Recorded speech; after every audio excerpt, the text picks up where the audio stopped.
கிராம மிஷனரி இயக்கம் வழங்கும் கிராமிய நேரம் என்ற இந்த நிகழ்ச்சிக்கு உங்களை அன்புடன் வரவேற்கிறோம். கிராம மிஷனரி இயக்கம் கடந்த 27 ஆண்டுகளாக சிறுவர் மற்றும் வாலிபர் மத்தியில் ஊழியம் செய்து வருகிறது. 800க்கும் மேற்பட்ட மிஷனரிகளோடு தமிழ்நாட்டில் உள்ள 38 மாவட்டங்கள் உட்பட ஆந்திரா, ஒடிசா, கர்நாடகா, சத்தீஸ்கர், ஜார்க்கண்ட் மற்றும் மத்திய பிரதேசம் ஆகிய மாநிலங்களிலும் நற்செய்தி பணியை செய்து வருகிறது. எமது இலக்கு 1,00,000 கிராமங்கள், 7,000 மிஷனரிகள், ஒவ்வொரு மாநிலத்திலும் 500 மிஷனரிகள். எமது தரிசனம் என் ஆட்டுக்குட்டிகளை மேய்ப்பாயாக என்ற வசனத்தின்படி கிராமங்களில் உள்ள சிறுவர் மற்றும் வாலிபர்களை கிறிஸ்துவுக்குள் வழிநடத்தி அவர்கள் மூலம் கிராமங்களை சுவிசேஷ மயமாக்குதல், சந்திக்கப்படும் சிறுவர் மற்றும் வாலிபர்களை நாளைய தலைவர்களாகவும் ஊழியர்களாகவும் உருவாக்குதல், ஒவ்வொரு கிறிஸ்தவரையும் ஆத்தும ஆதாயம் செய்கிறவராக மாற்றுதல். இப்பொழுதும் எமது நிகழ்ச்சிகளை ஜெபத்துடன் பார்த்து பயனடையுங்கள். செயல்படும் கிறிஸ்தவர்களாக தேவனுக்கு உங்களை அர்ப்பணிப்பது உறுதி. ஒரு நபர் 2 மலைகளுக்கு இடையே கயிறு ஒன்றை கட்டி அதுல நடந்தாராம். அதை பார்க்கறதுக்காகவே நிறைய ஜனங்கள் அந்த இடத்துல வந்திருந்தாங்களாம். அப்ப அவர், உங்களை யாராவது ஒருத்தர் என் கூட வந்தீங்கன்னா அவங்களை என் தோள் மேல சுமந்து இந்த கயிறு மேல நடத்தி கூட்டு போறேன்னு சொன்னாராம். அங்க இருக்கிற எல்லாருமே பயந்தாங்களாம். ஆனா அதுல ஒரு பையன் மட்டும் தைரியமா நான் வரேன் அப்படின்னு சொன்னானா. உடனே அவர் அந்த பையனை தன் தோள் மேல தூக்கி கொண்டு அந்த கயிறு மேல நடத்தி கொண்டு வந்து விட்டுட்டாராம். அப்ப அங்க இருக்கிறவங்க எல்லாம் அந்த பையனை பார்த்து, உனக்குள்ள எப்படி இவ்வளவு தைரியம் வந்துச்சு, உனக்கு பயமே இல்லையான்னு கேட்டாங்களாம். உடனே அந்த பையன், அது வேற யாரும் இல்லை, என்னுடைய அப்பா தான், என்னுடைய அப்பா நிச்சயமா என்னை காப்பாத்துவாருன்னு சொன்னானா. அப்ப அந்த பையனுக்கு அவங்க அப்பா மேல இருந்தது அறகுறையான அன்பு இல்லைங்க, பூரணமான அன்பு. வேதத்துல கூட ஒரு வசனம் இருக்குங்க, 1 யோவான் 4:18 பூரணமான அன்பு பயத்தை புறம்பே தள்ளுன்னு சொல்லிருக்கு. ஆமாங்க, நம்மளை படைச்ச ஏசப்பா நம்மளுக்கு ஒரு நல்ல தகப்பனா இருக்கிறாருங்க. நீங்க அவரை முழு இருதயத்தோடு நேசிக்கும் போதும் அவர் எந்த சூழ்நிலை என்னை கைவிட மாட்டார்ன்ற நம்பிக்கை உங்களுக்கு இருந்தா போதும், உங்களோட இருதயத்துல எந்த ஒரு பயமும் கலக்கமும் இருக்காதுங்க. போலையா ஹோம்ஒர்க் நிறைய கொடுத்துருக்காங்க, அக்கா செய்யல, மிஸ் அடிப்பாங்க, நான் ஸ்கூலுக்கு போல. அப்படியாக்கா? சரி, நம்ம 2 பேரும் டீச்சர் ஸ்டூடெண்ட் சொல்லலாமா? சரிக்கா, நீ போயிட்டு கிளாஸ்க்குள்ள வா. Coming miss. Yes coming. Homework பண்ணிட்டு வந்தியா? ஹோம்ஒர்க் பண்ணல மிஸ். ஹோம்ஒர்க் ஏன் பண்ணல மிஸ்? ஹோம்ஒர்க் நிறைய இருந்துச்சு மிஸ், அதனால பண்ணிட்டு வரேன் மிஸ். உனக்கு பனிஷ்மெண்ட் கையணிட்டு. மிஸ் ஹோம்ஒர்க் நிறைய தானே தந்தாங்க, நீங்க செய்யதானே, அதனால மிஸ் அடிப்பாங்க தானே ஸ்கூலுக்கு போல. அக்கா, இந்த விளையாட்டுல மட்டும் நீங்க அடிக்க வாடிங்க. சாரிதாப்பா அக்கா, மன்னிச்சுக்கோ. பார்த்தீங்களா, எங்க மிஸ் எனக்கு செய்யக்கூடாதுன்னு நினைச்சேன்னா நான் அந்த பாப்பாவுக்கு செய்யறேன். நம்மளுக்கு எது நல்லதுன்னு யோசிக்கிறோமோ அதைத்தான் நம்ம மற்றவங்களுக்கும் செய்யணும். இதைத்தான் ஏசப்பா பைபிள்ல உன்னை போல் மற்றவங்களை நேசி அப்படின்னு சொல்லியிருக்காரு. இதுதான் ஏசப்பாவுக்கு ரொம்ப பிடிக்கும். ஓகே, பாய் குட்டீஸ். சங்கீதம் 121. எனக்கு ஒத்தாசை வரும் பர்வதங்களுக்கு நேராக என் கண்களை ஏறெடுக்கிறேன். வானத்தையும் பூமியும் உண்டாக்கின கர்த்தரிடத்திலிருந்து எனக்கு ஒத்தாசை வரும். உன் காலை தள்ளாட ஓட்டார், உன்னை காக்கிறவர் உறங்கார்.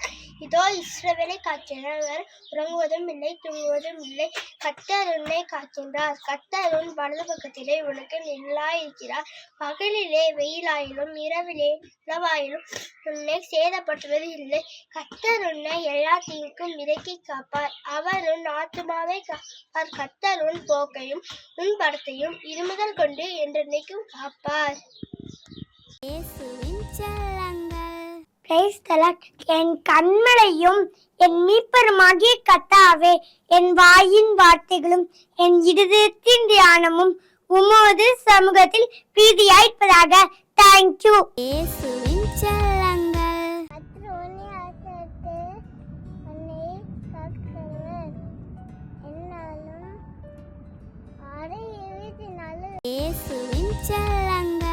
சங்கீதம் 118:1-6 வரை. கர்த்தரை துதியுங்கள், அவர் நல்லவர், கிருபை என்றும் உள்ளது, கிருபை என்றும் உள்ளது என்று இஸ்ரவேல் சொல்வதாக, கிருபை என்றும் உள்ளது என்று யாரோனின் குடும்பத்தார்கள் சொல்வதாக, கிருபை என்றும் உள்ளது என்று கர்த்தருக்கு பயப்படுவர்கள் சொல்வதாக. நான் நெருக்கத்தில் இருந்து கர்த்தரை நோக்கி கூப்பிட்டேன், அவர் என்னை கேட்டருளி விசாலத்தில் வைத்தார். கர்த்தர் என் பட்சத்தில் இருக்கிறார். நான் பயப்படேன். மனுஷன் எனக்கு என்ன செய்வான்? சுமார் 1,00,000 வாலிபர்கள் பங்கு பெற வேண்டும் என்று சொல்லி ஆண்டவர் மனதில் ஒரு இலக்கை கொடுத்திருக்கிறார். உயிரோடு இருக்கிற அந்த நாட்டிலேயே வனாந்திரத்தில் கூட்டம் நடத்துகிறார். 1 நாள் 2 நாள் 3 நாள் கூட்டம் நடத்துகிறார். அவங்க எல்லாருக்கும் சாப்பாடு கொடுக்கிறார். அங்கே எவ்வளவு பேர் கூடி வந்தாங்களா? 5000 புருஷர்கள் என்று எழுதியிருக்கிறது. ஆமென். நான் சொல்றேங்க, காசா பணம் அங்கே வாயா வலிக்குது. ஏசப்பா என்ன சொல்லி இருக்கிறார் தெரியுமா உங்களுக்கு? இயேசு கிறிஸ்துவின் இனிய நாமத்தினாலே கிராம மிஷனரி இயக்க குடும்பத்தின் சார்பாக உங்கள் ஒவ்வொருவருக்கும் இப்படி அன்பின் வாழ்த்துக்கள். நீங்கள் நல்லா இருக்கிறீங்களா? சந்தோஷமா இருப்பீங்கன்னு சொல்லி கர்த்தருக்குள் நம்புகிறேன். ஒன்றும் நீங்கள் சில பிரச்சனைகள் இருக்கிறதா, சில நெருக்கங்கள், அவமானங்கள், நிந்தைகள் இருக்கிறதா? கவலைப்படாதீருங்கள். ஏனென்றால் நாம் ஆராதிக்கிற தேவன் இன்றைக்கு உயிரோடு கூட தான் இருக்கிறார். அல்லேலூயா. ஆண்டவர் உயிரோடு இருக்கிறார். ஆண்டவர் கொடுத்த வாக்குத்தத்தங்கள் அதில் உயிர் இருக்கிறது. ஆமென். அல்லேலூயா. இந்த உயிருள்ள வார்த்தைகள் வாக்குத்தத்தங்களாக நமக்கு கொடுத்திருக்கிறார். வேதவசனம் சொல்கிறது, கிறிஸ்துவுக்குள் எல்லா வாக்குத்தத்தங்களும் ஆம் என்றும் ஆமேன் என்றும் இருக்கிறது.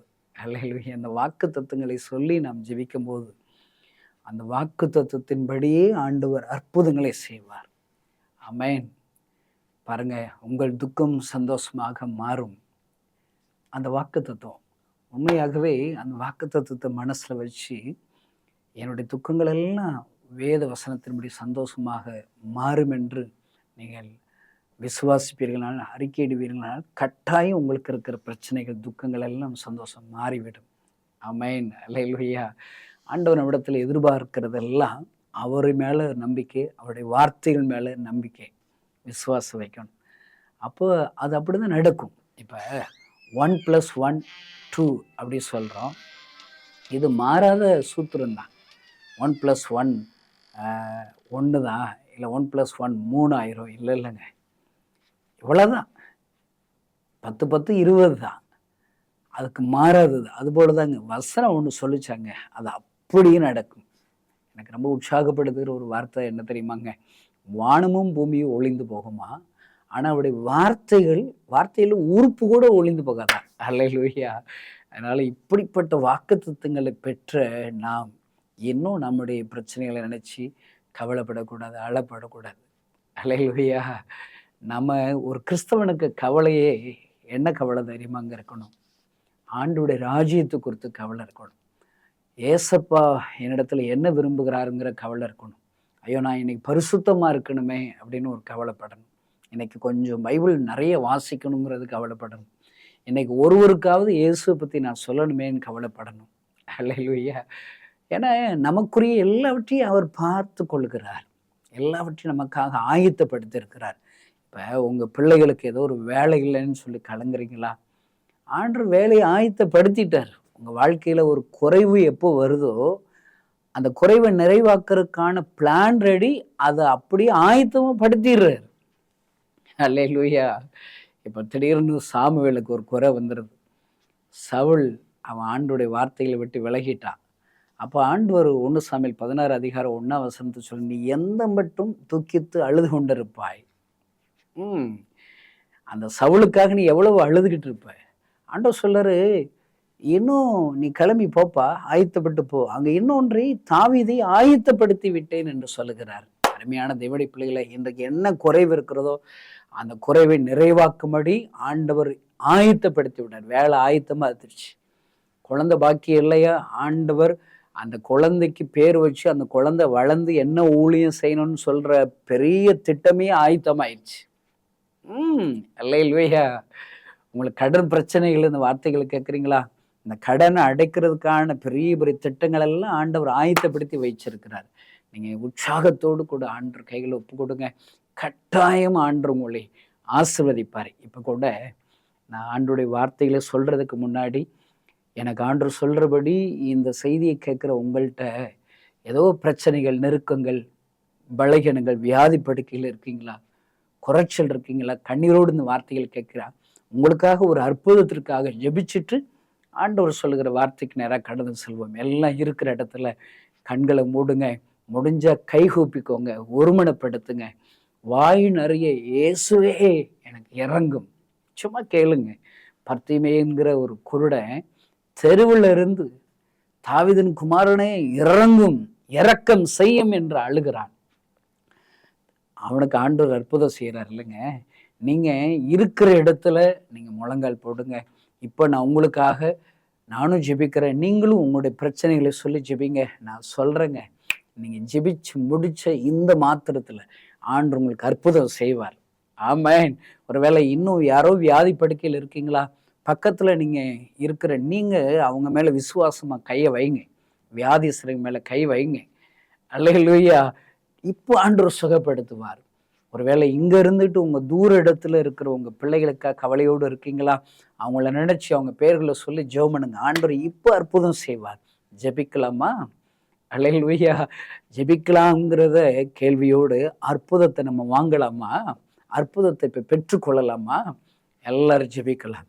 பரலோகத்தில் இருக்கிற எங்கள் அன்பு தகப்பனே, இந்த வேளையில் என்னோடு கூட சேர்ந்து யாரெல்லாம் இந்த அற்புதம் வேண்டும் என்று இப்பொழுது ஜெபிக்கிறார்களோ, அந்த அற்புதங்கள் இயேசு கிறிஸ்துவின் நாமத்தினாலே நடப்பதாக. என்ன சொல்லி ஜெபிக்கிறார்களோ, எந்த அற்புதத்திற்காக ஜெபிக்கிறார்களோ, அந்த அற்புதம் இப்பொழுதே இயேசு கிறிஸ்துவின் நாமத்தினாலே நடப்பதாக. வியாதிசர்களுக்காக, சுகத்திற்காக யாரெல்லாம் ஜெபிக்கிறார்களோ, இப்பொழுதே இயேசு கிறிஸ்துவின் நாமத்தினாலே சுகம் உண்டாவதாக. வல்லமையின் கரம் தொடுவதாக. பலவீனங்கள் விலகட்டும். கேன்சர் கட்டிகள் இயேசுவின் நாமத்தினால் உடைவதாக.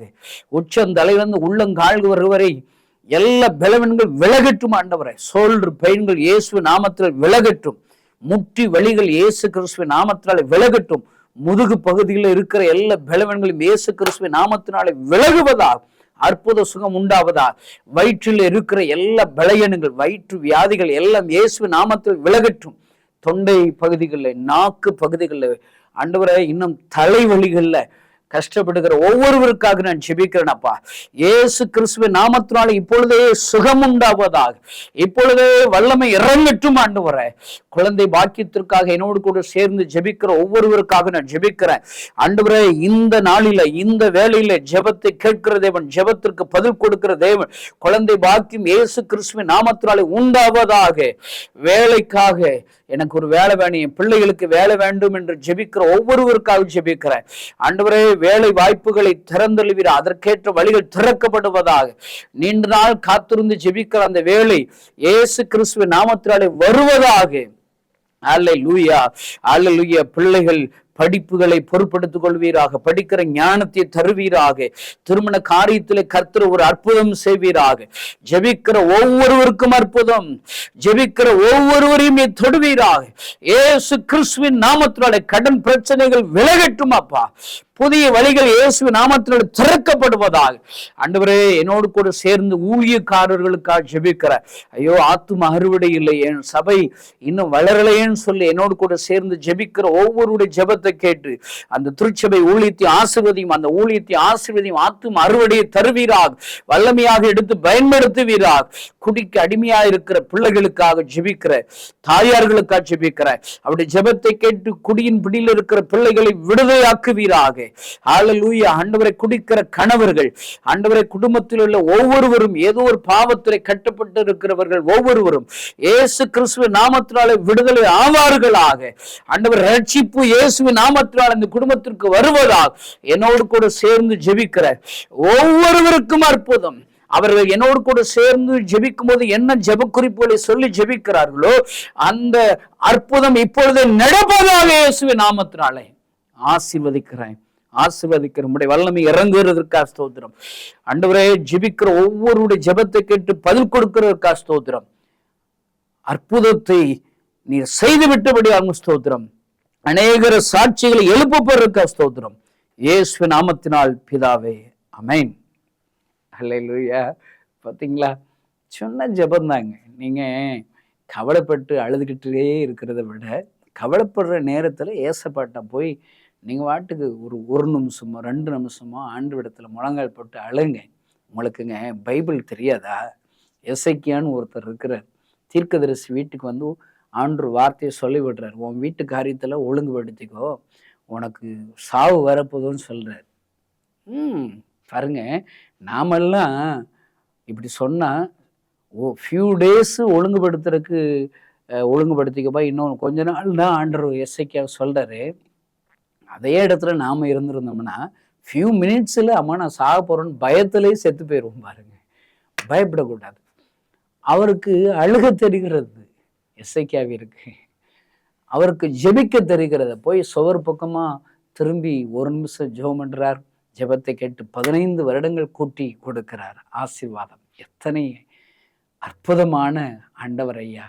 அருமையான தேவனுடைய பிள்ளைகளை, ஜெபிப்போம், ஆண்டவர் அற்புதங்களை செய்வார். ஆமென். பாருங்க, இன்றைக்கு உங்களுடைய ஜெபம் எனக்கும் எங்களுக்கும் தேவை இருக்கிறது. உங்களுக்காக என்ன சகோதரரை ஜெபிக்கணும்னு சொல்றீங்களா? ஒருவேளை இதை கேட்குற நீங்கள்லாம் என் உறவுக்காரரா நினைச்சுதான் என்னுடைய பாரத்தை உங்கள்கிட்ட சொல்றேன். அல்லேலூயா. இப்ப உங்களுடைய கவலைகளை யார் இடத்துல சொல்லுவீங்க? யார் உங்களுடைய நல்ல நண்பர்களோ, உங்க மேல அன்பு வைக்கிற உறவுகளோ, அவங்க இடத்துல தாங்க உங்க பாரத்தை கொட்டுவோம். இப்ப நான் எனக்காக ஜெபிக்கும்படி என்னுடைய பாரத்தை உங்களிடத்துல சொல்லுகிறேன். தயவு செய்து என் உறவுக்காரர்களாக நீங்க எனக்காக ஜெபிக்கும்படி அன்பை வேண்டுகிறேன். முதல்ல நீங்க ஜெபிக்க வேண்டிய ஜெப குறிப்பு என்ன தெரியுமா? ஆகஸ்ட் 15ஆம் தேதி திருச்சியில மொராய் சிட்டியில ஒரு வாலிபர் முகாமை ஆண்டவர் ஆயத்தப்படுத்த கிருபை கொடுத்தார். ஆமென். அல்லேலூயா. இந்த முகாம்ல சுமார் 1,00,000 வாலிபர்கள் பங்கு பெற வேண்டும் என்று சொல்லி ஆண்டவர் மனதில் ஒரு இலக்கை கொடுத்திருக்கிறார். நீங்க உடனே கேட்கலாம், எப்படி பிரதர் 1,00,000 வாலிபர்கள் வருவாங்க? நாங்க எங்க சர்ச்சில் கூட்ட வைக்கணும், ஒரு 50 பேர் 100 பேர் வாலிபர்களை கூட்டுறதுக்கே ரொம்ப கஷ்டப்படுறோம், ஏன் 1,00,000 வைக்கிறீங்க? அப்படி ஒரு கேள்வி கேட்கலாம். நல்ல ஞாபகம் வச்சுக்கோங்க, ஆண்டவர் உயிரோடு இருக்கிற அந்த நாட்கள்லேயே வனாந்திரத்துல கூட்டம் நடத்துறார். 1 நாள் 2 நாள் 3 நாள் கூட்டம் நடத்துறார். அவங்க எல்லாருக்கும் சாப்பாடு கொடுக்கிறார். அங்க எவ்வளவு பேர் கூடி வந்தாங்களா? 5000 புருஷர்கள் என்று எழுதியிருக்கிறது.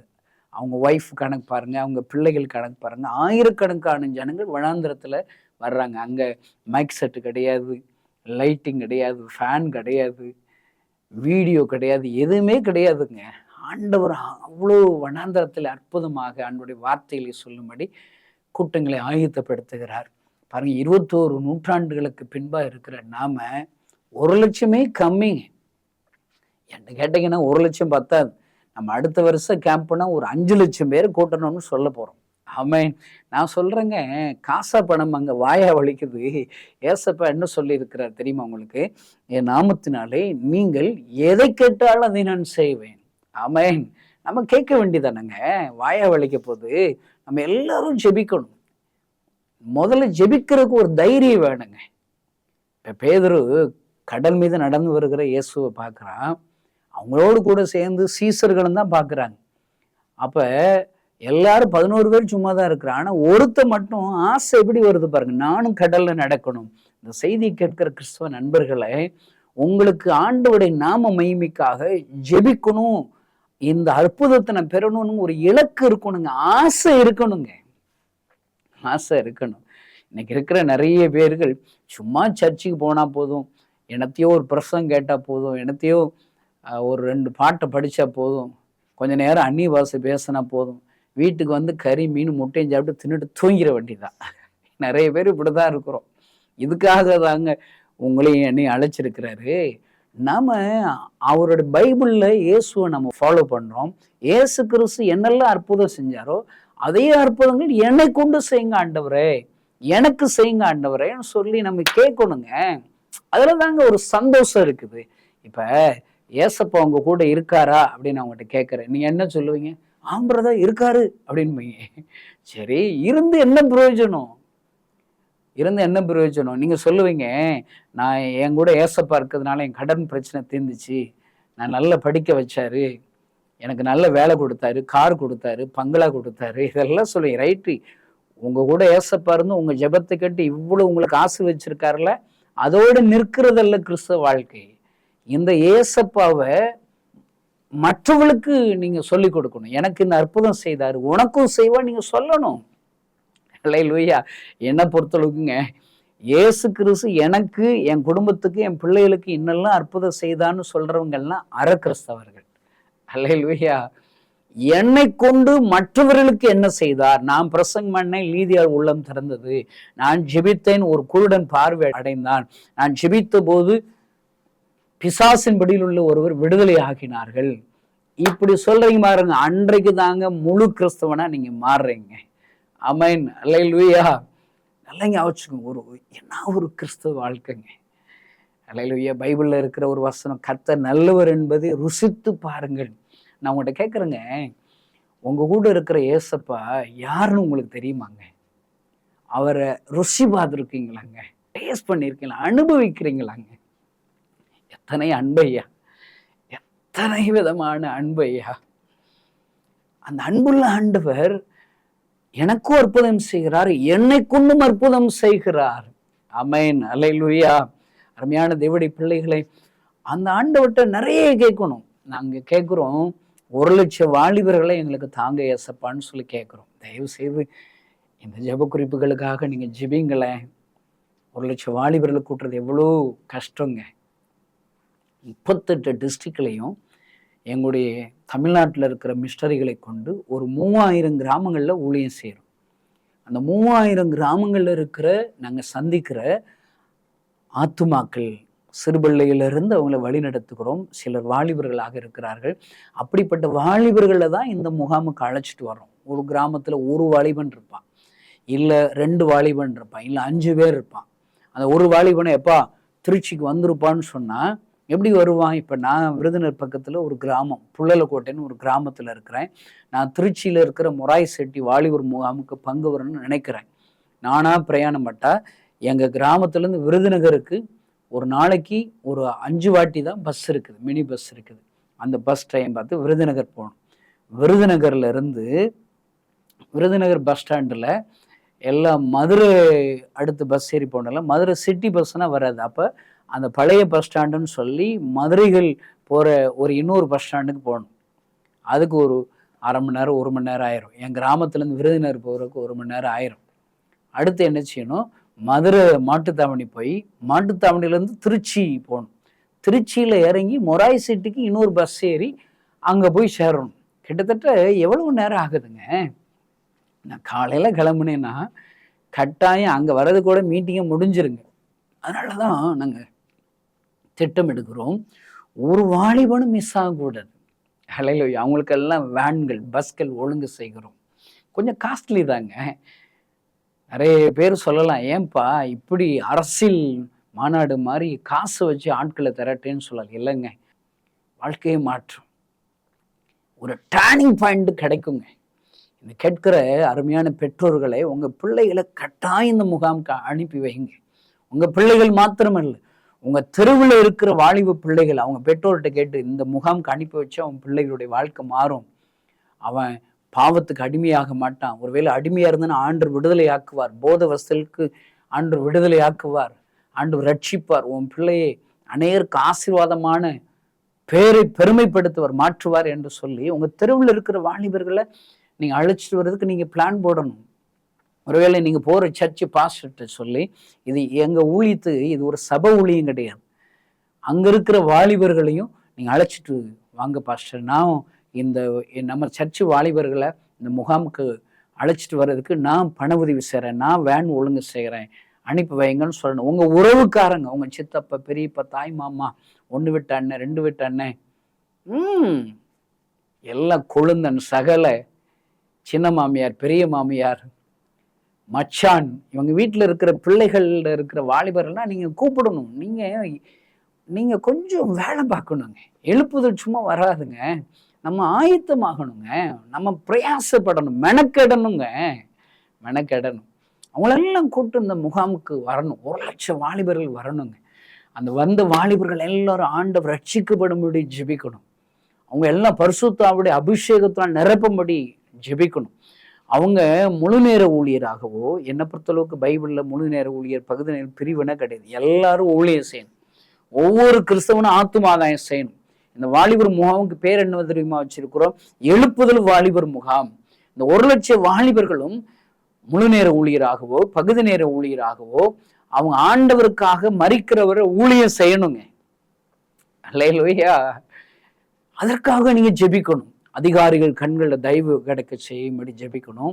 அடுத்து பாருங்க, 3000 கிராமங்களில் தமிழ்நாடு முழுவதில் இருந்தும் திருச்சி பட்டணத்துக்கு வரும்போது அவங்களுடைய பிரயாணங்களில் பாதுகாப்பு இருக்கணும்னு சொல்லி ஜெபிக்கணும்.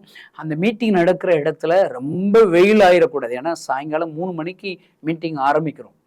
வெயில் ஆயிடக்கூடாது, மழையும் வந்துடக்கூடாது. ஹல்லேலூயா. இதுக்கெல்லாம் ஏசப்பாட்ட ஜெபிக்கணும். ஏன்னா உங்களுக்கு தெரியாதா, இஸ்ரவேல் ஜனங்கள் வனாந்திரத்துல லட்சக்கணக்கான ஜனங்கள் நடக்கும்போது பகலிலே மேகஸ்தம்பம், இரவிலே அக்கினி ஸ்தம்பத்தை ஆண்டவர் அனுப்புகிறார். அந்த ஆண்டவர் தாங்க இன்னைக்கு இருக்கிறார், மாறி போகவில்லை. இதெல்லாம் நம்ம கருத்தாய் ஜெபிக்க வேண்டும். அல்லேலூயா. பாருங்க, இதற்குரிய பண தேவைகளுக்காக ஜெபிக்கணும். பண தேவைகள்ன்ட்டு எவ்வளவு பிரதர் தேவை அப்படின்னு சொன்னாலே நம்ம மாத்தி மாத்தி சொல்லுவாங்க. எப்படிங்க கணக்கு பார்க்கறது? 1,00,000 பேர்கள் உங்களுடைய ஜெபத்தை கேட்டு என்னுடைய ஜெபத்தை கேட்டு வந்துட்டாங்கன்னா அவங்களுக்கு திரும்பி போகும்போது சாப்பாடு கொடுக்காம அனுப்பிவிட முடியுமா? 1,00,000 பிரியாணி கொடுக்கணுங்க. ஒருத்தர் சொல்றாரு, சிவகாசியில இருக்கிற என்னுடைய நண்பர் எனக்கு ஃபோன் அடிச்சார், பிரதர் கணேசன், ஏன் நீங்க சிக்கன் பிரியாணி போடுறீங்க? எதையாவது ஒரு தயிர் சாதம் போட்டீங்கன்னா அதுல பாதி விலை கம்மியாயிரும்ல அப்படின்னு சொன்னார். ஏன் பிரதர்? ஏன்னா பிரதர், நம்மகிட்ட தான் காசு இல்லை. காசு யார்கிட்டே தாங்க இருக்குது. காசு இருக்கவங்க ஊழியம் செய்ய மாட்டாங்க. காசு இருக்கவங்கள ஆண்டவர் பயன்படுத்த மாட்டாருங்க. அப்போஸ்தலர் நீங்க 3 அதிகாரத்தை பாருங்க. பேதுரு யோவான் கொண்டு ஒரு சப்பானி எழுந்து நடக்கிறான். அவங்க சொல்ற கன்ஃபெஷன், என்கிட்ட வெள்ளியும் கிடையாது பொண்ணும் கிடையாது, என்கிட்ட இருக்கிறதே இயேசு நாமம் தான் இருக்குதுன்னு சொல்லி பயன்படுத்துகிறார். கொடுக்கறது சாப்பாடு கொடுக்கணும்னு ஆயிடுச்சு, கிராண்டா கொடுக்கணுங்க. எப்படி கொடுக்கணும்? இயேசு கிறிஸ்து அவர் பெரிய வல்லமை மிகுந்தவர், ஐஸ்வர்யவான். அவர் ஒரு இளையகுமாரன் மனம் திரும்பி வந்தா எப்படி செலவழிக்கிறார் பாருங்க. கிட்டத்தட்ட 2 லட்சம் ரூபாய் செலவழிக்கிறார்.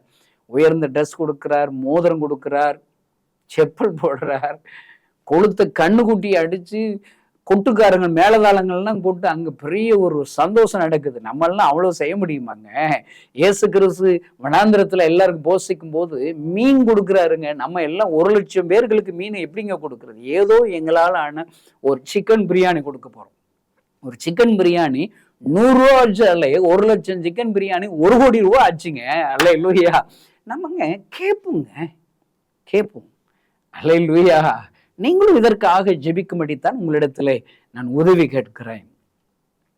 இன்னும் மீட்டிங் அரேஞ்ச்மெண்ட்ஸ் இருக்கு, வேன்கள் பஸ்கள் ஒழுங்கு செய்யணும். எங்களுடைய கணக்கின்படி ஒரு 2000, சுமார் 2000 வேன்கள் பஸ்கள் ஒழுங்கு செய்யணும்னு நினைக்கிறோம். ஒரு வேனுக்கு ஒரு 10,000 ரூபாயிலிருந்து 15,000 ரூபாய் செலவு வச்சுக்கோங்களேன். அவரேஜ் 10,000 ரூபாய் வச்சாலே எம்புட்டு செலவுங்க. நீங்க கணக்கு பார்த்துக்கோங்க. எல்லா வேலைக்காக ஜெபிங்கள் ஐயா. ரொம்ப நேரம் ஷார்ட்டா இருக்குதுங்க. உங்களுடைய ஜெபம் கட்டாயம் தேவைங்க. எனக்கு உங்களை நேரம் பார்த்தேன்னா இன்னும் என்னுடைய பாரத்தெல்லாம் கொட்டி நான் சொல்லுவேங்க. நேரம் அதிகமா இல்லை, குறையாதான் இருக்குது. என் உறவுகளாக நடிச்சு சொல்றேன், தயவு செய்து இதற்காக நீங்க ஜெபிங்க. இன்னும் இதை குறித்து உங்களுக்கு பாரம் ஆண்டவர் கொடுப்பாரானால், என்னுடைய காலங்கள்ல இப்படிப்பட்ட 1,00,000 வாலிபர்கள் தமிழ்நாட்டில் எழும்பிட்டாங்கன்னா இந்திய தேசத்துல எழுப்புதல் வந்துடும், தமிழ்நாட்டில் எழுப்புதல் வந்துடும். இதற்காக நீங்க ஜெபிச்சா போதுங்க. ஒருவேளை இன்னும் பாரம் கொடுப்பாருன்னா என்றைக்காவது ஒரு நாள் காலையில 11 மணிலிருந்து ஒரு 1 மணி வரையில ஒரு உபவாசம் பண்ணி ஜெபம் பண்ணுங்க. உங்களுக்கு தெரிஞ்ச ஜெப நண்பர்கள், உறவுக்கார நண்பர்களை கூட்டி உங்க வீட்டுல ஒரு ஜெபக்கோட்டை வச்சு உபவாசம் இருந்து இந்த முகாமிற்காக நீங்க ஜெபிக்கலாம். இல்லை பிரதர், என்னால உபவாசம் இருக்க முடியாத, சாயங்காலத்துல ஒரு 7 மணிலிருந்து ஒரு 8 மணி வரையில 1 மணி நேரமாவது ஒரு 2 பேர் 3 பேர் அது ஜெபக்குழுவாக உங்க வீட்டுல ஒரு ஜெபக்கூட்டத்தை நீங்க ஒழுங்கு செஞ்சு அதுல நீங்க இந்த முகாமிற்காக ஜெபம் பண்ணுங்க. இன்னும் இப்படிப்பட்ட முகாமினுடைய செய்திகளை மற்றவங்களுக்கு அறிவிங்க. நீங்க செல்போன் வச்சிருக்கீங்களாங்க? இந்த முகாம் காண நோட்டீஸை நீங்க இல்லைன்னா என் கூட தொடர்பு கொள்ளுங்க. நான் உங்களுக்கு வாட்ஸ்அப்ல அனுப்பி வைக்கிறேன். இதை உங்களுக்கு தெரிஞ்ச உங்க கான்டாக்ட்ஸ்ல இருக்கவங்கள நீங்க ஷேர் பண்ணுங்க. ஃபேஸ்புக்கில், இன்னும் வாட்ஸ்அப்ல, இன்ஸ்டாகிராம்ல எல்லாத்துலையும் நீங்க ஷேர் பண்ணுங்க. பாருங்க, இது ஏதோ விஎம்எம் நடத்துற முகாம்னு நினைக்க, இது நம்ம முகாம்ங்க. எழுப்புதல் வரணும்னு சொல்லி விரும்புறவங்களுக்காக ஆண்டவர் கொடுத்த கிருபை முகாம்ங்க இது. நம்ம எல்லாரும் செயல்படலுங்க. உங்களுடைய பங்களிப்பை நீங்க கொடுங்க. அல்லேலூயா. ஜெபியுங்கள் ஐயா. ஒருவேளை உங்களுக்கு என்னெல்லாம் செய்ய முடியும், நீங்க உங்களுக்கு தெரிஞ்ச வாலிபலை அழைச்சிட்டு வர்றவங்களா நீங்க மாறுங்க ஐயா. ஒருவேளை ஆண்டவர் இன்னும் பேசுவாரானால் இதற்குரிய பண தேவைகளுக்கு கொடுங்க. நான் சொல்றேன், கொடுங்கன்னு சொன்னாலே இன்னைக்கு கெட்ட வார்த்தை போல பாக்குறாங்க. ஏசப்பா லூக்கா 6ல் சொல்றாரு, கொடுங்கள் அப்பொழுது உங்களுக்கு கொடுக்கப்படும். நான் சொல்றேங்க, சுயநலத்துக்குங்கனாலும் கொடுங்கங்க. அல்லேலூயா. நீங்க கொடுக்க என்கிட்ட பணமா அனுப்புறதுக்கு உங்களுக்கு முடியலையாங்க, நீங்க இந்த முகாமிற்காக ஒரு வேன் பிடிக்கிறதுக்கு, அந்த வேன் பிடிச்சு வர்ற வாலிபர்களுக்கு எங்கேயாவது வர்ற வழியில ஒரு காலையில சாப்பிடணும், இல்லை மத்தியானம் சாப்பாடு வாங்கி போடுறதுக்கு, இப்படி நீங்க செலவழிங்க, என்கிட்டயும் கொடுக்க வேண்டாம். அல்லேலூயா. பாருங்க, நம்ம எல்லாரும் இணைஞ்சாதாங்க அற்புதத்தை செய்ய முடியும். மார்க் 2ல் 4 வாலிபர்கள் ஒருமனப்பட்டதுனாலதான் ஒரு திமிர்வாதக்காரன் எந்திரிச்சு நடக்கிறான். இன்னைக்கு எத்தனை வாலிபர்கள் திமிர்வாதத்துல கிடக்காங்க. அவங்க எல்லாம் எந்திரிச்சு ஆண்டவருக்காக எழும்பி நடக்கணும்னு சொன்னா ஒரு மனது வேணுங்க. நம்ம எல்லாரும் ஒருமனப்படணும் எழுப்புதலுக்காக. ஆமென். ஒருவேளை ஆண்டவர் உங்களோடு கூட பேசுவாரானால் நீங்க கொடுங்க. கொடுக்கிறவர்கள் அதிகமாக எழும்பும்படி ஜெபம் பண்ணுங்க. சும்மா ஒரு கணக்கு இப்படி எல்லாம் சொல்லலாம். 1,00,000 கொடுக்கிற ஒரு 100 பேர்கள் அல்லது 200 பேர்கள் எழும்பும்படி ஜெபிக்கலாம். அல்லேலூயா. ஆனால் தன்னால் என்ற காணிக்கைகளை கொடுப்பவர்கள். இப்ப போன முகாம்ல இந்த முகாமிற்கு பிரயாசப்பட்டவங்க ஜெபம் பண்ணவங்க, ஜெப கூட்டம் நடத்தினவங்க, சில பேர் எங்கிட்ட ஒரு ரிசீட் புக் இருக்குது, அதுக்கு ஒரு வேனுக்கு அந்த ரிசீப்டில் இருக்கிற ஒரு 10 பேர் கான்டாக்ட் எடுத்தனால என்ற காணிக்கையில் கொடுக்க வச்சாலே ஒரு வேன் பிடிச்சிடலாம். இப்படி கலெக்ட் பண்ணாங்க. தான் கொடுக்க முடியாத மற்ற நண்பர்கள்ட்ட இந்த பாரத்தை சொல்லி கலெக்ட் பண்ணி நான் வேன் பிடிச்சி அழைச்சிட்டு வர்றேன்னு சொல்லி பிரயாசப்பட்டவங்க, கொடுத்தவங்க, அவங்களெல்லாம் நான் இப்போ மறுபடியும் கான்டாக்ட் பண்ணேன். அவங்க சொல்கிறாங்க, பிரதர் இந்த முகாமு குறித்து ஆண்டவர்கள் பாரம் கொடுத்ததுனால நாங்கள் போன வருஷம் மே 1 முகாமில் எவ்வளவு பிரயாசப்பட்டு நாங்கள் எதற்காக வாலிபரை அழைச்சிட்டு வரக்கு ஜெபிச்சோம், கொடுத்தோம், ஆண்டவருக்காக இதை செஞ்சோன்னு சொல்றாங்க. அப்படி செஞ்சதுனால என் வீட்டில் இருக்கிற குறைவு ஆண்டவர் நிறைவா மாற்றினார். அல்லேலூயா. எனக்கு தேவையான அற்புதங்களை செய்தான்னு சொல்லி எத்தனை பேர்கள் சாட்சி சொல்றாங்க தெரியுமா? நான் சொல்றேங்க, இந்த முகாம்ங்கிறது இந்த செய்தியை கேட்கிற உங்களுக்கு கொடுக்கப்படுகிற பெரிய ஒரு ஆப்பர்ச்சுனிட்டிங்க. உங்களுக்கு அற்புதத்தை பெறுவதற்கான ஆப்பர்ச்சுனிட்டி. உங்களுக்கு தெரியாதுங்க, ஒரு எலியா வீட்டுக்கு வந்துட்டார், சாப்பிட்டு தானும் என் பிள்ளையும் சாக போறோங்கிறாங்க. பரவாயில்ல, நீ செத்துறதுக்கு முன்னாடி எனக்கு ஒரு சின்ன அடைய கொடுத்துரு. அதான் எழுப்புதலுக்கு ஒரு சின்ன பங்களிப்பு. எலியாவை போஷித்தா எலியா உருவாவதற்கு நீங்கள் உதவி செய்தால் உங்களுக்கு ஆசீர்வாதம். பஞ்சகாலம் தீர் மட்டும் அவருடைய வீட்டில ஐஸ்வர்யம் ஆசீர்வாதமும் அந்த வீட்டிலே தங்குகிறது. அல்லேலூயா. நான் சொல்றேங்க, இப்படிப்பட்ட முகாமிற்காக நீங்கள் என்ன செய்தாலும் அதை ஆண்டவர் உங்களை ஆசீர்வதிப்பார். நான் உங்களுக்கு சொல்லுவாங்க, இது ஒரு நல்ல நிலைங்க. இதற்காக உங்களுடைய பங்களிப்பை ஜெபம் பண்ணி கொடுக்கிறீர்களா? பிரயாசப்பட்டு வாலிபரை அழைச்சிட்டு வரும்படி ஒரு பங்களிப்பு கொடுக்கிறீர்களா? உங்களால் என்ற காணிக்கைகளை நீங்கள் கொடுக்கிறீர்களா? நல்ல நிலத்திலே விதைக்கிறீர்கள். ஆண்டவர் அந்த பங்களிப்பை ஆசீர்வதித்து உங்களுக்கு, உங்கள் சந்ததிக்கும் உங்களுக்கு ஆசீர்வாதத்தை கொடுப்பார். நீங்க கொடுக்கும்போது உங்க வீட்டுல இருக்கிற ஏதாவது குறைவுகளுக்காக பொருதனை பண்ணி கூட நீங்க உங்களுடைய பங்களிப்பை செலுத்தி பாருங்க ஐயா. என் ஆண்டவர் ஆசீர்வதிப்பார் ஐயா. ஐயா, இந்த செய்தியை கேட்கிற அன்பு உறவுக்காரர்களே, நீங்கள் எங்களுக்காக ஜெபியுங்கள் ஐயா, எங்களுக்கு உதவி செய்யுங்கள் ஐயா. ஆண்டவர் கட்டாயம் உங்களை ஆசீர்வதிப்பார். இந்த செய்தி நிச்சயமாக உங்களை செயல்பட தூண்டிருக்கும் என விசுவாசிக்கிறோம். நீங்களும் எங்களோடு இணைந்து தேவனுக்காக ஏதாவது செய்ய விரும்புகிறீர்களா? கீழ்கண்ட எங்களது ஊழிய திட்டத்திற்காக ஜெபிக்க முன்வரலாமே. தமிழ்நாடு மற்றும் பிற மாநிலங்களிலும் ஆலயம் கட்ட தேவையாய் உள்ள 1000 கிராமங்களில் இடம் வாங்கி ஆலயம் கட்டப்பட ரூபாய் 5 லட்சமோ அல்லது அதில் ஒரு பகுதியோ கொடுத்து ஆலயம் கட்டி கொடுப்போர் எழும்ப ஜெபியுங்கள். சூனேமியால் எலிசாவுக்கு ஒரு அறை வீட்டை கட்டி கொடுத்தது போல புதிய மிஷனரிகள் தங்கி பயிற்சி எடுப்பதற்கு ரூபாய் 2 லட்சம் கொடுத்து ஒரு மிஷனரி வீட்டை கட்டி கொடுப்போர் எழும்ப ஜெபியுங்கள். நாம் சந்திக்கும் வாலிபர்கள் மற்றும் ஆரம்ப விசுவாசிகளை கிறிஸ்துவுக்குள் வளரச் செய்ய ரூபாய் 300 கொடுத்து முழு வேதாகமும் வாங்கி கொடுப்போர் எழும்ப ஜெபியுங்கள். நாம் பணி செய்யும் 8 மாநிலங்களிலும் உள்ள 880 மிஷனரிகளை மாதந்தோறும் ரூபாய் 10,000 கொடுத்தோ அல்லது இயன்ற காணிக்கையை கொடுத்தோ தாங்குவோர் எழும்ப ஜெபியுங்கள். தமிழ்நாடு மற்றும் பிற மாநிலங்களிலும் துரிதமாக சுவிசேஷம் அறிவிக்கவும் பின்தொடர் பணிக்காகவும் சுவிசேஷ வாகனங்கள் வாங்கி கொடுப்போர் எழும்ப ஜெபியுங்கள். தங்கள் வாலிப மற்றும் சிறு பிள்ளைகள் ரட்சிக்கப்பட அபிஷேகிக்கப்பட மற்றும் இயேசுவுக்கு சாட்சியுள்ள பிள்ளைகளாக வளர கண்மணி பிள்ளைகள் இயேசுவுக்காக திட்டத்தில் தங்கள் பிள்ளைகளை இணைக்கிற பெற்றோர்கள் எழும்ப ஜெபியுங்கள். இந்தியா முழுவதிலும் இன்னும் துரிதமாக நம் மிஷனரி பணிகள் நடக்க மாதந்தோறும் அல்லது வருடத்திற்கு ஒரு முறையாவது ரூபாய் 1000 கொடுத்து எழுப்புதல் விரும்பும் பங்காளர் திட்டத்தில் இணைகிற அநேகர் எழும்ப ஜெபியுங்கள். மேலும் எங்களோடு தொடர்பு கொள்ள விரும்பினால் திரையில் காணும் எங்கள் முகவரியும் குறித்துக் கொள்ளுங்கள். கிராம மிஷனரி இயக்கம், தபால் பெட்டி எண் 51, விருதுநகர் 626001. இந்த நிகழ்ச்சியையோ அல்லது எங்கள் ஊழியத்தையோ நீங்கள் தாங்க விரும்பினால் எங்கள் தொலைபேசி எண்ணை குறித்துக் கொள்ளுங்கள். 7378000444. கர்த்தர் தாமே உங்களை ஆசீர்வதிப்பாராக.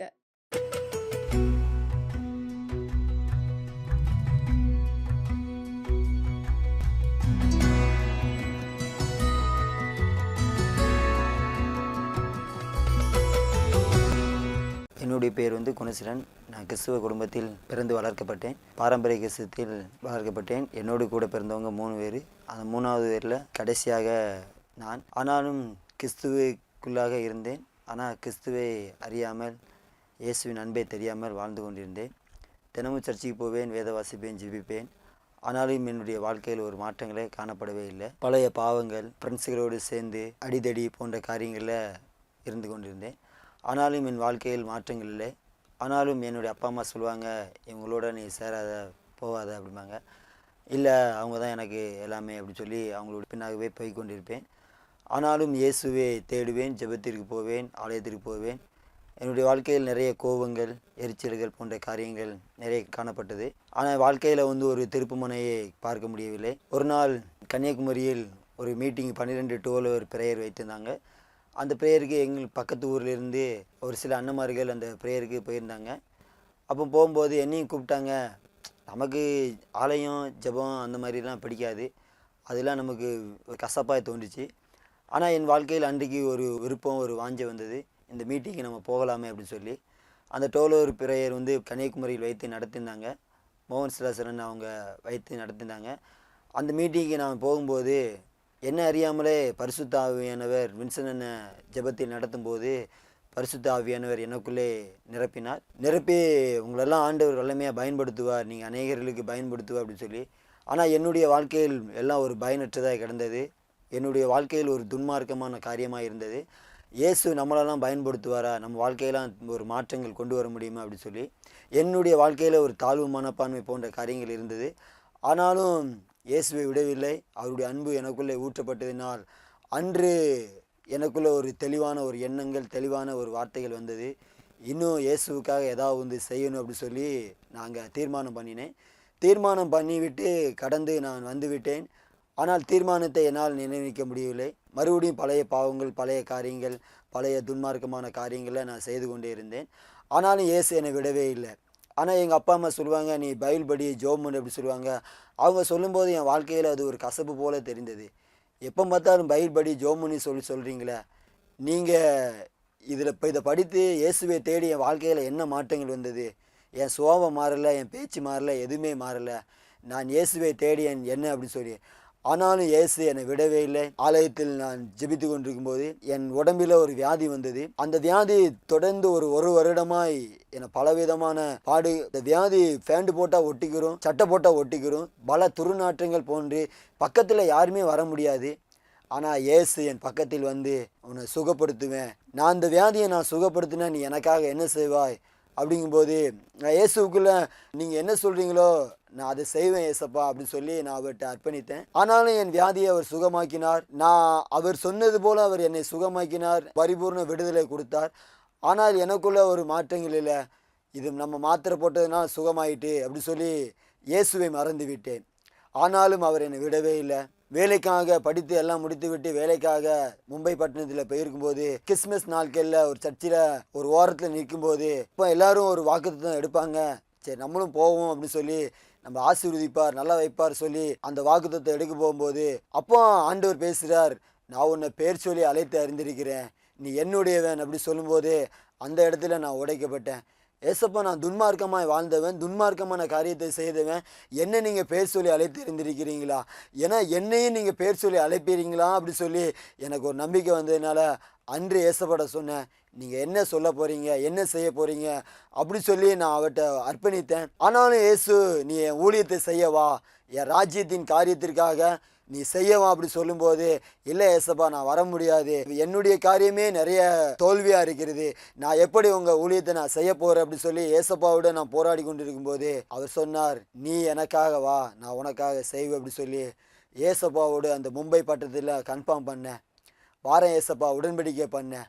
அது ஒரு சில நாட்களில் வீட்டுக்கு வந்திருக்கிறேன். நான் ஊழியத்துக்கு போகும்போது, நீ அதெல்லாம் முடியாது, நீ படித்திருக்கிற, நீ வேலைக்கு போகணும், நம்ம குடும்பம் பின்தங்கியது அப்படி சொல்லி வீட்டில் ஒரு வாக்குவாதங்கள் ஏற்பட்டது. இல்லை நான் நின்னா இயேசுவுக்காக தான் நிற்பேன், நான் இயேசுவுக்காக தான் ஊழியம் செய்வேன் அப்படிங்கும்போது அந்த உடனே எனக்கு பைபிள் மட்டும் போதும், இயேசு மட்டும் போதும் அப்படி சொல்லி என் வாழ்க்கையில் நான் வரும்பொழுது என் குடும்பத்தினால் உடைக்கப்பட்டேன். என்கிட்ட சரியாக யாருமே பேச மாட்டாங்க, சரியாக யாருமே எதுவுமே சொல்ல மாட்டாங்க. நீ ஏசு தானே போகிற, அந்த இயேசு உனக்கு எல்லாம் செய்வார் அப்படி சொல்லி குடும்பத்தினால் அப்படி நான் உடைக்கப்பட்டேன். ஆனாலும் இயேசு ஒரு பக்கம் பேசி கொண்டிருக்கிறார், ஒரு பக்கம் குடும்பத்தில் உடைக்கப்படுகிறேன். ஆனால் அவருடைய அன்பு எனக்குள் உள்ளாக என்னை நெருக்கி கொண்டே இருந்தது. ஏசப்பா நீங்கள் சொல்கிறது கேட்கவா, இல்லை இவங்க சொல்கிறது நான் கேட்கவா அப்படி சொல்லி அந்த இடத்துல நான் புலம்பி அழுது கொண்டு இருந்தேன். ஆனால் அவர் என்ன சொன்னார், நீ என்னை பின்பற்றி வா, நான் உனக்காக எல்லாம் செய்வேன் அப்படி சொன்ன உடனே நான் அவருக்கு பின்னாக வர ஆரம்பித்தேன். என் சொந்தம் எல்லாரும் என்னை நெருக்கி அப்படி பேச ஆரம்பித்தாங்க. நான் துன்மார்க்கமாக வழியில் போகும்பொழுது என்னை யாருமே பேசலை. ஆனால் நான் இயேசுவுக்காக வரும்பொழுது ஒரு கூட்ட ஜனம் என்னை பேச ஆரம்பித்தது.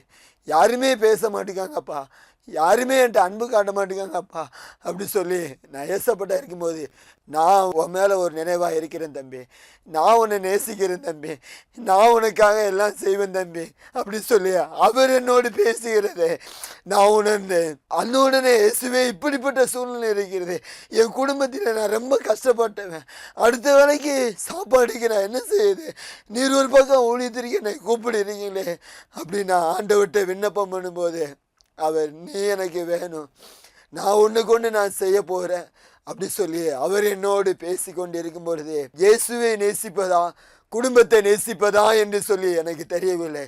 ஆனால் ஒன்று கற்றுக்கொண்டேன், இயேசுவை நேசிக்கும் பொழுது குடும்பம் நம்மளை தேடி வரும் என்கிறதை நான் இயேசுவிடம் கற்றுக்கொண்டேன். இயேசுதான் எனக்கு போதும், இயேசு இருந்தால் என் வாழ்க்கையில் எல்லாம் நடக்கும், இயேசுவை ஏற்றுக்கொண்டா என் வாழ்க்கையில் எல்லா அற்புதமும் நடக்கும் சொல்லி இயேசுவின் பின்னாக நான் வர ஆரம்பித்தேன். இயேசுவே எனக்கு சரியா ஒன்றுமே இல்லை ஏசப்பா அப்படி சொல்லி ஏசப்பாவின் பின்னாக நான் வர ஆரம்பித்தேன். இயேசு சொன்னா, நீ என் காரியத்தை செய்யும் போது, நீ என் ஊழியத்தை செய்யும் பொழுது நான் உனக்கானதை எல்லாத்தையும் நான் செய்து முடிப்பேன் அப்படி சொல்லி அவர் வாக்கு பண்ணினார். அவர் வாக்கு பண்ணினது அதையெல்லாம் ஆண்டவர் ஊழியத்திற்கு வந்த ஒரு சில மாதங்களில் அவர் பல மடங்கு கூட்டி கொடுத்து அத்தனை பேர்களுக்கு முன்பாக இயேசு என்னை ஒரு சாட்சியாக நிறுத்தினார். இன்றைக்கும் அவர் அற்புதம் செய்ய வல்லமையுள்ள தெய்வம். என் வாழ்க்கையில் இயேசு செய்த அற்புதம் பெரியது.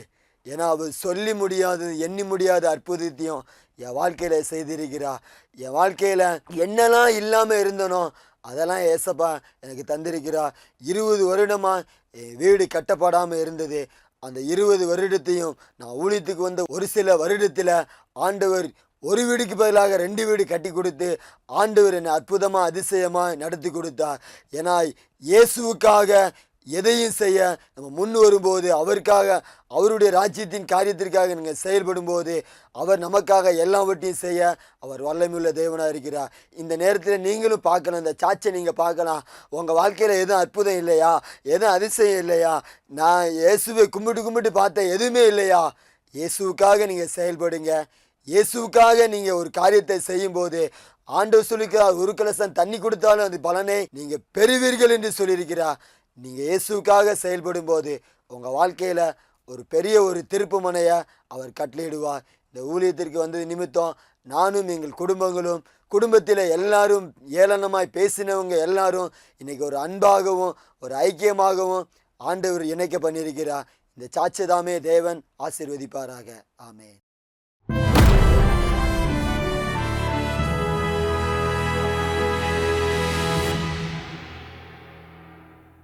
யாருக்கெல்லாம் நான் ஜெபம் பண்ணுறேனோ அவங்கள என்னால் குறை பேச முடியாது. ஏன்னா அவங்களுக்கு ஜெபம் பண்ணிகிட்டே இருக்கிறேன்ல, என் ஸ்பிரிட்டுக்கு சரியாயிரும். அவங்கள ரொம்ப குறை சொல்லிட முடியாது ஈஸியாக.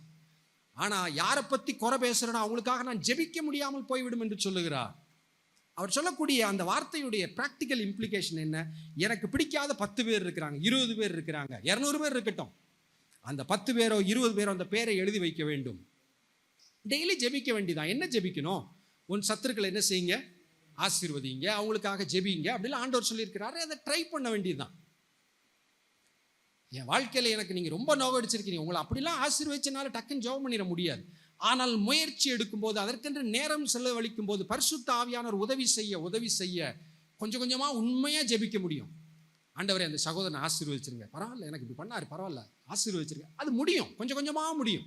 அது நம்முடைய பலத்தில் இல்லை, பரிசுத்த ஆவியானவரின் கனி, ஆவியின் கனியோ.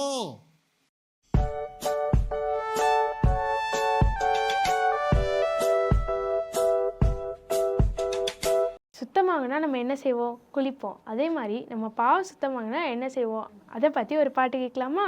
அன்பு ஏசப்பா என் நண்பரே ஏசப்பா, அன்பு ஏசப்பா என் நண்பரே ஏசப்பா, அன்பின் தெய்வமே என்னை நடத்தும் தெய்வமே, பரிசுத்தமாக்கிடும் என்னை பரிசுத்தமாக்கிடும், பரிசுத்தமாக்கிடும் என்னை பரிசுத்தமாக்கிடும். எனக்காக மரித்தவரே, என் பாவம் சுமந்தவரே, தூய இரத்தத்தினால் பரிசுத்தமாக்கிடும் என்னை பரிசுத்தமாக்கிடும். எனக்காக மரித்தவரே, என் பாவம் சுமந்தவரே, தூய இரத்தத்தினால் பரிசுத்தமாக்கிடும் என்னை பரிசுத்தமாக்கிடும். எனக்காக மரித்தவரே, என் பாவம் சுமந்தவரே, தூய இரத்தத்தினால் பரிசுத்தமாக்கிடும் என்னை பரிசுத்தமாக்கிடும்.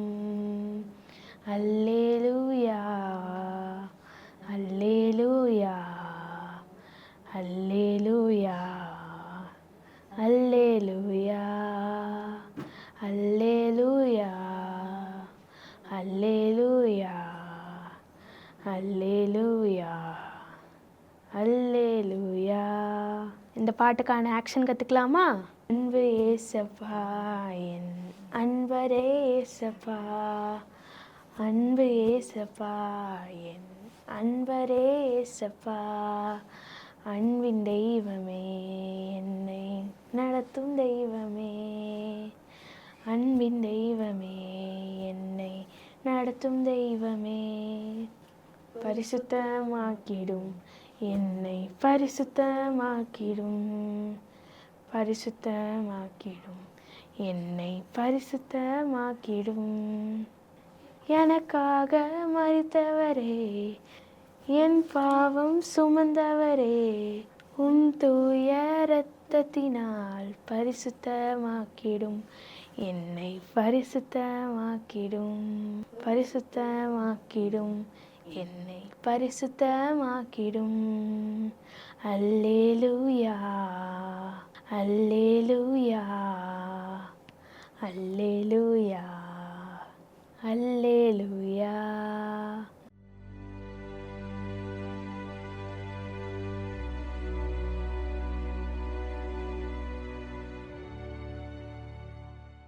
ஆண்டவராகிய இயேசு கிறிஸ்துவின் நாமத்தில் உங்கள் யாவருக்கும் அன்பின் வாழ்த்துக்கள். நம்ம இசபெல் கூன் பற்றி பார்க்க போகிறோம்.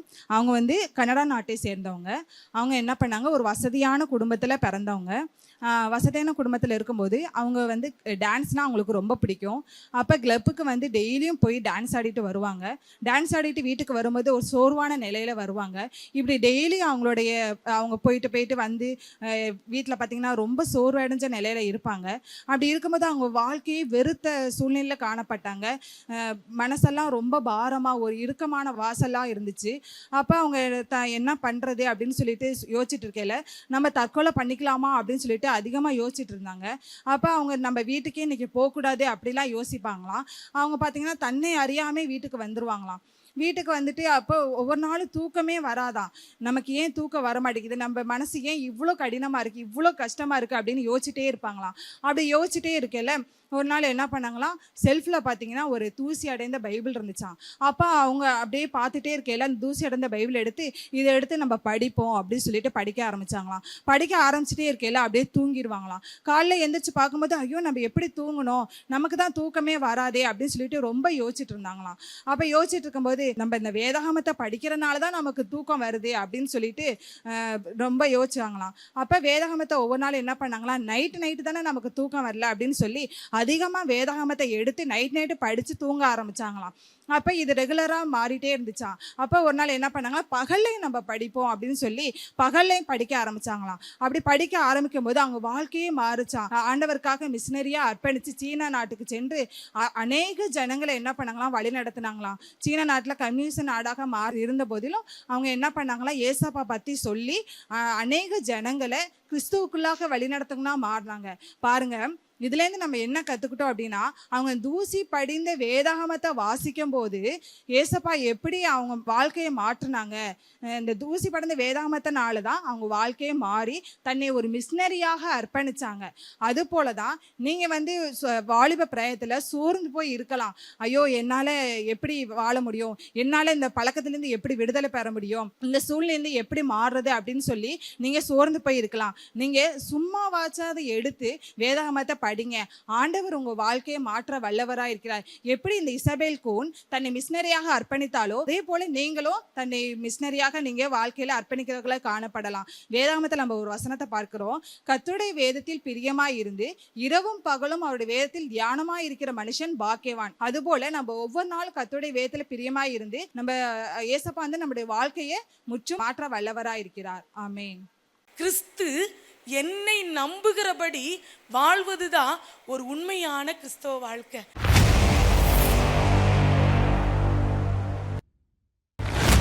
ஒரு உண்மை சம்பவத்தை உங்களோடு பகிர்ந்து கொள்ள விரும்புகிறேன். பில்லி கிரகாம் இளம் வயது வாலிபனாக இருந்த பொழுது அவருடைய உள்ளத்தில் என்ன ஏற்பட்ட காரியம் என்ன அப்படின்னு சொன்னால், தேவனுக்காக ஏதாவது செய்யணும் அப்படின்னு சொல்லி அவருடைய உள்ளத்தில் எப்பயுமே அந்த ஆசை வந்து கொண்டே இருக்குமா. ஆண்டவருக்கா இன்னைக்கு நான் எதை செய்ய, ஆண்டவருக்கா இன்னைக்கு நான் எதை செய்ய அப்படின்னு சொல்லி ஒவ்வொரு நாளும் ஆசை உள்ளவராய் விருப்பம் உள்ளவராய் ஓடிக்கொண்டே இருப்பாரா. ஒரு முறை தன்னுடைய நண்பர்களோடு சேர்ந்து கால்பந்து விளையாடுவதற்காக ஒரு மைதானத்திற்கு போயிருக்கிறாரு. எல்லாம் ஃப்ரெண்ட்ஸ் எல்லாம் சேர்ந்து கால்பந்து விளையாடி முடிச்சாச்சு. அப்படி விளையாடி கொண்டிருக்கும் பொழுதே அவருக்கு அப்படிப்பட்ட ஒரு பாரம் அவருடைய இருதயத்தை நிரப்புனுச்சான். அவரால் எல்லாரும் விளையாடி முடிச்சுட்டு அந்த கால்பந்து மைதானத்தை விட்டு கிளம்பி சென்று விட்டாங்களாம். ஆனால் இவரால் அந்த இடத்தை விட்டு பிரிந்து போகவே முடியலையா. அழுது கதறி கதறி ஜெபித்து கொண்டே இருக்கிறாராம். 4 மணி நேரம் ஜெபித்தாரா. என்ன ஜெபித்தார் அப்படின்னு சொன்னால், என்னை நம்பும் ஆண்டவரே, என்னை நம்பும் ஆண்டவரே அப்படின்னு சொல்லி ஜெபித்தாரா. அவருடைய ஜெபம் என்னை நம்பும் ஆண்டவரே அப்படிங்கிற அந்த ஒரு வரி உள்ள ஜெபமாக இருந்தது. அந்த என்னை நம்பும் ஆண்டவரே என்று சொல்லி அவர் ஜெபித்த அந்த ஜெபத்தை கேட்டு தேசமெங்கிலும் தேவன் பில்லி கிரகாமை கொண்டு பெரிய காரியங்களை செய்தார் என்று சொல்லி நம்ம பார்க்கிறோம். அநேக நேரங்களில் நம்ம என்ன நினைக்கிறோம் அப்படின்னு சொன்னால், ஆண்டவரை நம்புகிற ஒரு வாழ்க்கை வாழ்றது தான் கிறிஸ்தவ வாழ்க்கை அப்படின்னு சொல்லி நம்ம நினைக்கிறோம். அது மட்டுமல்ல, கிறிஸ்து என்னை நம்புகிறபடி வாழ்கிறது தான் உண்மையான கிறிஸ்தவ வாழ்க்கை. கிறிஸ்து என்னை நம்புகிறபடி வாழ்வது தான் ஒரு உண்மையான கிறிஸ்தவ வாழ்க்கை. பில்லி கிரகாம் ஆண்டவரிடத்தில் கெஞ்சினார், ஆண்டவரே என்னை நம்பும், இந்த தேசத்தின் எழுப்புதலுக்கு நம்பும், பல கோடி மக்களுக்கு, பல மில்லியன் கணக்கான மக்களுக்கு என்னை நம்பும் ஆண்டவரே என்று சொல்லி ஜெபித்தார். இன்னைக்கும் தேசத்தின் எழுப்புதலுக்கு நீங்க செய்ய வேண்டிய காரியம் என்ன தெரியுமா? என்னை நம்பும் ஆண்டவரே, என்னை நம்பும் ஆண்டவரே அப்படின்னு சொல்லி நீங்க கேளுங்க. ஆண்டவராகிய இயேசு கிறிஸ்துவின் நாமத்தில் உங்கள் அனைவருக்கும் வாழ்த்துக்களை கூறிக்கொள்கிறேன். இன்றைய நாளிலே ஆமேன் வில்லேஜ் டிவி மூலமாக உங்களை சந்திப்பதில் பெரும் மகிழ்ச்சி அடைகின்றேன். நான் சந்திப்பதின் காரணம் என்ன என்று இப்பொழுது உங்களுக்கு சொல்கிறேன். ஆகஸ்ட் மாதம் 15ஆம் தேதி வியாழக்கிழமை மாலை 3 மணி முதல் இரவு 8 மணி வரைக்கும் திருச்சி ஏர்போர்ட் அருகே இருக்கக்கூடிய மொரை சிட்டியில வாலிபர் எழுப்புதல் முகாம் நடக்கவிருக்கிறது. ஒருவேளை நீங்கள் கேள்விப்பட்டிருக்கிறீர்கள், இப்படிப்பட்ட ஒரு சீட்டு உங்களுக்கு கிடைத்திருக்கும் என்று நினைக்கின்றேன். ஆமேன். அப்படி பெற்றுக்கொண்டவர்கள் நீங்கள் பலருக்கு அறிமுகப்படுத்துங்கள். இப்பொழுதிருந்தே ஜெபியுங்கள். கண்டிப்பாய் நீங்கள் கலந்து கொள்ளுங்கள். ஏனென்றால் இது ரொம்ப முக்கியமான காரியம். வாலிபர்களை சீஷர்களாய், இயேசுவுக்கு பிரியமான சீஷர்களாய் மாற்ற வேண்டும் என்ற ஒரே எண்ணத்தோடு 1,00,000 ஆத்துமாக்களை, 1,00,000 வாலிபர்களை எதிர்பார்த்து அரேஞ்ச் பண்ணிருக்கிற கூட்டம் இது. எனவே போன வருஷம் இத மாதிரி நடந்த போது 1,00,000க்கு மேல ஆட்கள் வந்தாங்க. வாலிபர்கள் மட்டுமல்ல, பெரியவர்களும் அவர்களை சார்ந்தவர்களும் கலந்து கொண்டார்கள். மிக்க மகிழ்ச்சி. இந்த வருடமும் அதற்கு மேலான நபர்கள் நீங்கள் கலந்து கொண்டு இந்த தேசத்திலே ஒரு எழுப்புதல் வீரர்களாக நீங்கள் காணப்பட வேண்டும் என்று நாங்கள் வாஞ்சிக்கிறோம். நீங்க கலந்து கொள்ளுங்கள். அருமை சகோதரன் மோகன் சி லாசரஸ் அவர்கள், இயேசு விடுவிக்கிறார் 4 மாவடின் ஸ்தாபகர் அவர்கள் உங்களோடு தேவ செய்தியை பகிர்ந்து கொண்டு உங்களை எல்லாம் நல்ல ஆவிக்குரிய ஜீவியத்திலே அந்த நாட்களிலே காணுவதற்கு, உங்களை உருவாக்குவதற்கு அவர் காத்து கொண்டிருக்கிறார். அது மட்டும் இல்ல, சகோதரர் கே டேவிட் கணேசன் அவர்கள் கிராம மிஷனரி இயக்க ஸ்தாபகர், அவர் விருதுநகர்ல இருக்கிறாங்க. அவரும் உங்களோடு கூட தேவ செய்தியை பகிர்ந்து கொள்வார்கள். இங்கே திருச்சி பட்டணத்துல ஆல்வின் என்ற பிரதர் அதுக்கான முயற்சிகளாம் எடுத்துட்டு வராங்க. அவருக்காகவும் அவரை சார்ந்தவர்களுக்காகவும் இந்த கூட்டத்துக்காகவும் இந்த வாலிபர் எழுப்புதல் முகாம்ல ஒரு பெரிய எழுப்புதல், ஒரு பெரிய ரிவைவல் ஏற்பட வேண்டும் என்று சொல்லி நீங்கள் ஜெபித்துக் கொள்ளுங்கள், பங்கு பெறுங்கள். அது மட்டுமல்ல, எல்லாருக்கும் அறிமுகப்படுத்தும்படியாக உங்களை தாழ்மையுடன் கேட்டுக்கொள்கிறேன். ஆண்டவர் தாமே இந்த வாலிப முகாம் மூலமாக உங்களுக்கு பெரிய ஆசீர்வாதத்தை கொடுக்கும்படியாக நானும் ஆண்டவரை நோக்கி ஜெபித்துக் கொள்கிறேன். நன்றி.